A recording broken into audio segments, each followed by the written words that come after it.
হে দুনিয়ার মানুষ, ভালো করে শুনেন, মনোযোগ দিয়ে শুনেন।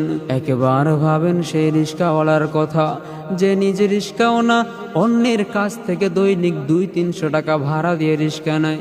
সকালবেলা বের হয়, সারাদিন রোদ বৃষ্টিতে খেটে 500-600 টাকা ইনকাম করে। সেই টাকা থেকে রিস্কার মালিককে ভাড়া দেয়, নিজের খাবার কিনে, তারপর বাকি যা টাকা থাকে তাতেই ছেলে মেয়েদের স্কুল ফি, মায়ের ওষুধ, স্ত্রীর হাত খরচ, ঘর ভাড়া সবকিছু চালাতে হয়। আজ সেই রিস্কাওয়ালাকে বলা হচ্ছে তোমার রিস্কা নিষিদ্ধ। আমার প্রশ্ন হলো, তার পরিবারের আজ কি খাবে? তার ছোট ছোট সন্তানদের পেট ভরাবে কে? তার বৃদ্ধ মা বাবার চিকিৎসা চালাবে কে? তার গর্ভবতী স্ত্রীর জন্য দুধ আর ওষুধ কিনবে কে? ভাইরা, আমি এটা বলতে চাই না যে রিস্কা চিরকাল থাকুক। হ্যাঁ, যদি সরকার গরিব রিস্কাওয়ালাদের জন্য বিকল্প রাস্তা খোলে, বিকল্প ব্যবস্থা করে, তাদেরকে সম্মানজনক কোনো কাজকর্মে লাগিয়ে দেয়, চাকরি দেয়, কিংবা অন্য কোনোভাবে রুজি রোজগারের পথ খুলে দেয়, তাহলে আমি নিজে এই আইনকে সম্মান জানাই। আমি নিজেই চাই রিস্কা বন্ধ হোক। কারণ মেন রোডে ট্রাফিক জ্যামের অনেক বড় একটা কারণ হচ্ছে এই ব্যাটারি চালিত রিস্কা। বর্তমানে আমাদের দেশে, বিশেষ করে ঢাকার শহরে, ব্যাটারি চালিত রিস্কা বন্ধ করার সিদ্ধান্ত নেওয়া হয়েছে।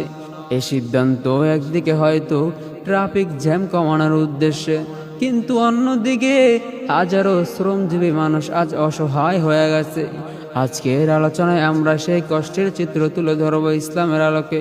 আল্লাহ তাআলা বলেন, তোমরা ন্যায় বিচার করো, সদাচরণ করো এবং আত্মীয় স্বজন ও দরিদ্রদের হক দাও। রাসূল কারীম সাল্লাল্লাহু আলাইহি ওয়াসাল্লাম বলেন, তোমরা শ্রমিকের ঘাম শুকানোর আগেই তার মজুরি দিয়ে দাও। আল্লাহর গোলাম, ভালো করে শুনেন। এই হাদিস ও আয়াত আমাদেরকে শেখায় শ্রমিকের কষ্টে সম্মান করতে হয়। গরিবের মুখের আহার বন্ধ করে দিলে আল্লাহর আরশ কেঁপে ওঠে।